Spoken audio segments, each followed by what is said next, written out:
নমস্কাৰ, মই কিশোৰ দাস। মই যিহেতু অসুস্থ সকলোৱে গম পায় অসমবাসী ৰাইজে, মই যে আৰু এইকাৰণে মোৰ ট্ৰিটমেণ্ট চলি আছে বম্বেত, আৰু চিনেমাখনৰ প্ৰমোচনত মই অলপ নিজে থাকিব পালে নিজক সঁচাকৈ সুখী হ'লোহেঁতেন। আপোনালোকৰ লগত ডাইৰেক্টলি এটাচ হ'লো হয় বা সকলোকে লগ পালোঁ ভাল লাগিলেহেঁতেন, কিন্তু আজি এই মই বিশেষ অসুবিধাৰ কাৰণে আপোনালোকৰ মাজত আজি নাই। কিন্তু একো নাই, আপোনালোকে চিনেমাখন চাব, কাৰণ এইখন মোৰ অসুস্থ হোৱাৰ শেষ ছবি আছিল, মানে লাষ্ট চিনেমা কৰিছিলোঁ এইখন।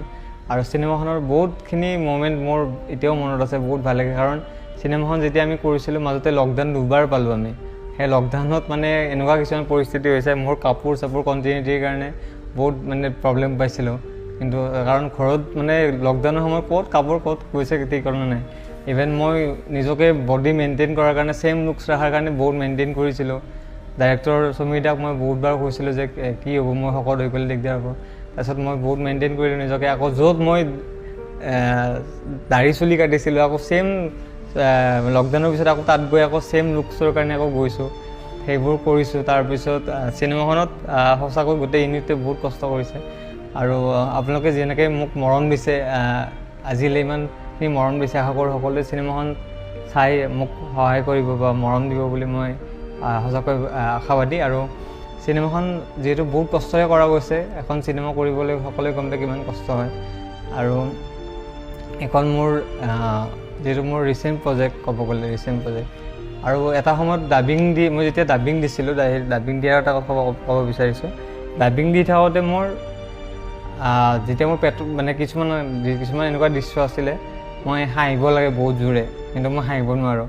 গৰম পানী ফ্লাক্স থাকে লগত, পানী খাওঁ তথাপি নোৱাৰোঁ, মানে সেই নোলায় মানে। তাৰপিছত মই তেতিয়া ভাগৰি পৰিলোঁ। তাৰপিছত মই সমীৰদাক ক'লোঁ, সমীৰদা মই ডাবিং দিব নোৱাৰিম। তাৰপিছত তেখেতে গুঞ্জন দা ধন্যবাদ দিব বিচাৰিছোঁ এই ক্ষেত্ৰত, তেখেতে সহায় কৰিলে। তাৰপিছত মই গুচি গ'লোঁ, মই হায়দৰাবাদ গুচিয়ে গ'লোঁ চিকিৎসাৰ কাৰণে। তেতিয়া খুব পেটৰ বিষ আছিলে ডাবিং দিয়াৰ সময়ত। আৰু চিনেমাৰ কিছুমান মুহূৰ্ত খুব ভাল লাগিছিলে আমাৰ, খুব এনজয় কৰিছিলোঁ। ৰাতি ধৰক গোটেই হোল নাইট কেতিয়াবা শ্বুটিং কৰিছিলোঁ, আৰু খুব আমি এনজয় কৰিছিলোঁ গোটেই টিমটোৱে। আৰু আমাৰ গোটেই মানে এটা খুব ধুনীয়া এটা প্ৰজেক্ট আপোনালোকে পাব বুলি মোৰ আশাবাদী। কাৰণ চিনেমাখন যিহেতু হাস্যমধুৰ আৰু ৰোমেণ্টিক হয়, আৰু ইয়াতে অসমৰ বহুত কেইজন বিশিষ্ট অভিনেতা অভিনেত্ৰীক দেখিবলৈ পাব আপোনালোকে। আৰু মোৰ ৰোলটো অলপ জমনি, আৰু এনেকুৱা ইউনিক ৰোল মই আগতে কৰা নাছিলোঁ, আৰু খুব নিজকে হেপ্পী আৰু এনেকুৱা এটা কেৰেক্টাৰ কৰি মই। আৰু আশা কৰোঁ সকলোৱে ভাল পাব, কাৰণ ছবিখন খুব এণ্টাৰটেইনমেণ্ট। আৰু আপোনালোকে ইমান দিনে মোক যিধৰণে মৰম দিছে, আশীৰ্বাদ কৰিছে, ঠিক তেনেদৰে মই ভাবোঁ চিনেমাখন চালে মই আৰু বহুত বেছি সুখী হ'ম। ধন্যবাদ। গতিকে বন্ধুসকল, নিশ্চয় আপোনালোকে কথাখিনি গম পালে। বন্ধুসকল, আজিলৈ আপোনালোকক বিদায় জনাই আকৌ আন এটা ভিডিঅ'ত লগ পোৱাৰ প্ৰতিশ্ৰুতিৰে আপোনালোকৰ সুস্বাস্থ্য কামনা কৰি জয় আই অসম।